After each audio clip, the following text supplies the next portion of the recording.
कहने का तात्पर्य ये कि ऐसे गोपाल दास अपने आचार्य को कहते हैं कि आप नमस्कार करिए, और उन्होंने नमस्कार किया। एक बार महाराष्ट्र में अकाल पड़ गया,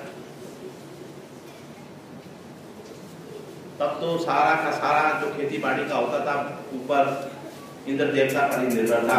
बारिश करने के समय फसल अच्छी नहीं की तो बर्बादी, अकाल दुष्काल पड़े रहते, हर 4-5 साल का तो पड़ता ही था। ये हिंदुस्तान की, महाराष्ट्र की कहानी नहीं है, सारे हिंदुस्तान की कहानी है। दुष्काल पड़ गया, फसलें चौपट हो गई, अन्न मिलना मुश्किल हो गया, तो भिक्षा कौन देगा? जब मेरे पास ही अन्न नहीं है तो मेरे द्वार पे तो भिक्षुक आया है, मैं उसको कहां से दूं? ये खाली पड़ा है, मेरा अपना बर्तन ही खाली पड़ा है, मैं कहां से इसको भिक्षा दूंगा? ऐसी स्थिति थी। कबीरश्वर दास की मंडली थी काफी साधु महात्माओं की, जिसमें गोपाल दास भी थे। बहुत चिंता का विषय हो गया कि भिक्षा नहीं मिल रही। तो कबीरश्वर दास ने कहा अपनी मंडली के सभी महात्माओं भाइयों को, ऐसा है कि स्थिति बहुत गंभीर है, भोजन मिलता नहीं है, तो अब अकेले अकेले कोई नहीं जाएगा। क्यों? मिले उसको भिक्षा, ना मिले क्या दशा दुर्दशा हो उसकी, तो हम चाहते हैं हम सब इकट्ठे रहें, और इकट्ठे रहकर नहीं प्रबंध करते हैं कोई, लेकिन सब एकत्रित रहें और यहीं पे रहें। गोपाल दास जी क्या कहते हैं? मैं क्या कह रहा हूं? मैं ये कह रहा हूं कि जब जीवन में विकट परिस्थिति आती है तभी धर्म का पता लगता है। जेबे में नोट भरे हो तो सामने मूर्ति को 500 भी चढ़ाने में मेरे को कोई दिक्कत नहीं है। मजा तब है कि है 2 रुपए, अब मैं सामने मूर्ति पर क्या चढ़ाऊं? मजा वो है। और परमेश्वर तब आपको परीक्षा लेते हैं कि अब आपका भाव क्या करता है, कितने गहरे हो आप अंदर, कितनी गहराई है वो अब पता लगेगी। विकट परिस्थिति में ही तो धर्म खुलता है, नहीं तो बंद पेटी में है। बहुत सुंदर पेटी सजा रखी है हमने, लेकिन एक परीक्षा की घड़ी आने दो, सब खुल जाएगा। अब ये विकट घड़ी आ गई थी, और कबीरश्वर दास जी कहते हैं कोई भी भिक्षा पे ना जाए, सब इकट्ठे रहेंगे, हम मिलजुल के कुछ करते हैं प्रबंध। अब गोपाल दास क्या कहते हैं? गोपाल दास कहते हैं आचार्य आप हमारे सिरमौर हैं, पंथ के गौरव हैं, लेकिन मेरा मन ये नहीं कहता कि आप जो कह लो ठीक है। स्वामी जी का क्या कहना है? एकला विजया, अकेले ही भिक्षुक ने अटन पे रहना है, भिक्षाटन करना है। रात क्या सारे इकट्ठे हो जाओ, यही तो समय है। अरे प्रभु ने तो ये समय दिया, अब पता लगे कि कौन कहां है। सुख के सब साथी, दुख में ना कोई, कितना पुराना भजन है। सुख में तो सब साथी मिल के आगे बढ़ के एक दूसरे को देखो। सुख में जरूरत नहीं होती तो रिश्तेदार बढ़ के देते हैं, ज्यादा से ज्यादा देंगे। और जब पता लगे कि आपकी हालत कमजोर है, अरे वो तो काम ही पे है, वो तो रात है सवेरा नहीं है, कुछ पता नहीं है। तो सारे जो धनी रिश्तेदार होते हैं ना, सबसे पहले धोखा कौन देता है? धनी रिश्तेदार। जिसके पास साधन होते हैं वही सबसे पहले पीठ दिखाता है। ये जीवन का कड़वा अनुभव है, सच्चाई है, आप सब जानते हो, ऐसा ही संसार है। फिर भी हमारा इसी संसार के साथ लगाव है, इसी संसार के साथ हम इतने मानसिक तौर पर जुड़े हुए हैं, आत्मिक भी कह दूं तो भी चलेगा, लेकिन आत्मा को बीच में ना लाए तो अच्छा है। मानसिक तौर पर हम इतने जुड़े हुए हैं इस संसार के साथ, तो उठते बैठते अपने संबंधी दिखाई देते हैं। गोपाल दास क्या कहते हैं, मैं स्वामी जी क्या मानता हूं, भिक्षा अकेले में करनी है, निर्देश भी करनी पड़े तो भी करनी है। स्वामी जी का वचन है, भिक्षा खटन बिना किसी उद्देश्य के भी करनी पड़े तो करो, लेकिन अकेले जाओ। नंबर 1। और आचार्य एक और बात भी आप ध्यान नहीं कर रहे, हिम्मत देखिए, आचार्य को समझा रहे हैं।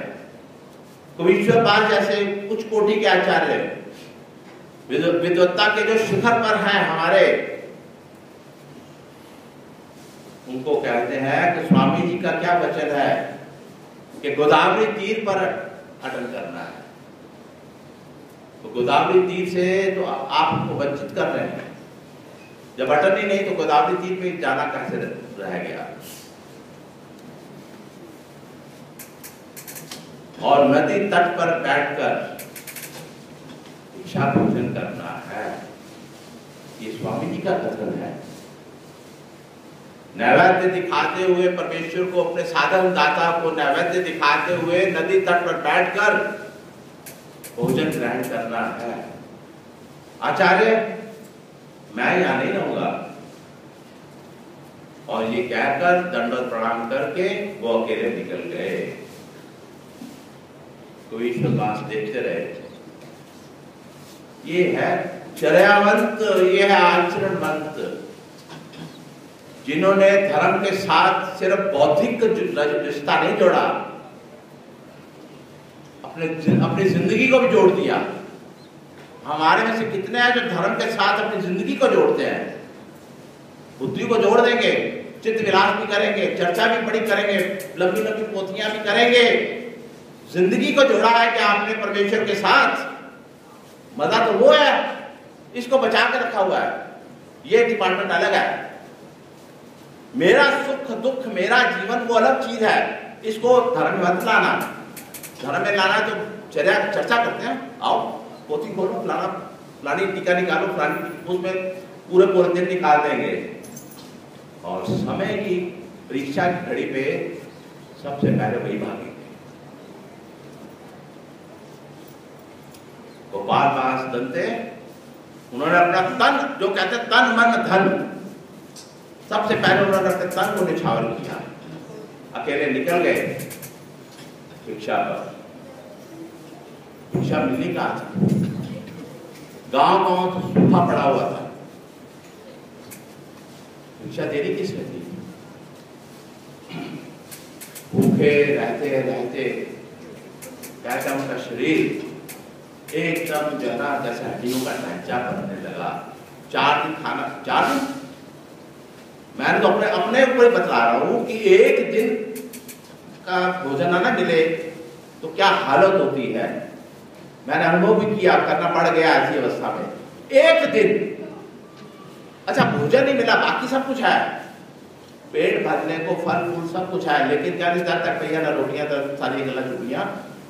हम इतने जो है भोजन के साथ जुड़े हुए हैं कि एक दिन भी हमको रहना पड़ जाए बगैर प्रॉपर भोजन के, बोझ आ जाते हैं।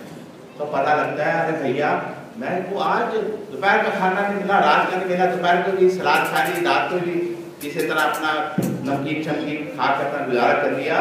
लेकिन आज पता लग रहा है ना रोटी की क्या कीमत है, पता लग रहा है। परमेश्वर शायद इसीलिए घटाता है बात कि तुम भी थोड़ा होशियारी में रहो, समझदारी में रहो। वास्तविकता क्या है जिंदगी की, वास्तविकता क्या है धर्म की, वास्तविकता क्या है आचरण की। आदर्श त्याग की बातें कहने की बहुत है, लेकिन जब जीवन पे उतारने का समय आता है तो पैर अपने नीचे से जैसे जमीन खिसक जाती है और दिन के समय तारे दिखाई देने लगते हैं, ऐसी अवस्था होती है हमारी। ये अवस्था है। तो गोपाल दास को भोजन भिक्षा कौन देता है? चलते चलते चंदन मन एक जगह है, वहां पे देखा कि वहां पे राजा ने अन्न क्षेत्र लगा। अन्न क्षेत्र मतलब राजा उधर से अनाज रोटियां पकी जाती थी, जो बांटी जाती। तो दूर दूर से जो लोग मतलब से भूखे प्यासे होते थे जिनको, तो वो पहुंचते थे। तो एक गोपाल दास भी पहुंच गए, पंक्ति में खड़े हो गए, देखा बड़ी लंबी पंक्ति लगी हुई है, पंक्ति में खड़े हो गए कि शुक्र है आज भोजन मिलेगा, भिक्षा मिलेगी। बारी आ गई, राज सेवक ने हाथ में चपाती की रोटी रख दी, सब्जी रख दी, चलो चलते चलो। तो ये लेके चल पड़े और गोदावरी नदी की तरफ जाने लगे, क्योंकि गोदावरी तीर पर बैठकर ही विधि पूर्वक प्रभु जी को नैवेद्य दिखाते हुए भोजन ग्रहण करना है। उनको भोग नहीं दिखाया तो फिर प्रसाद कैसे हो बनेगा ये।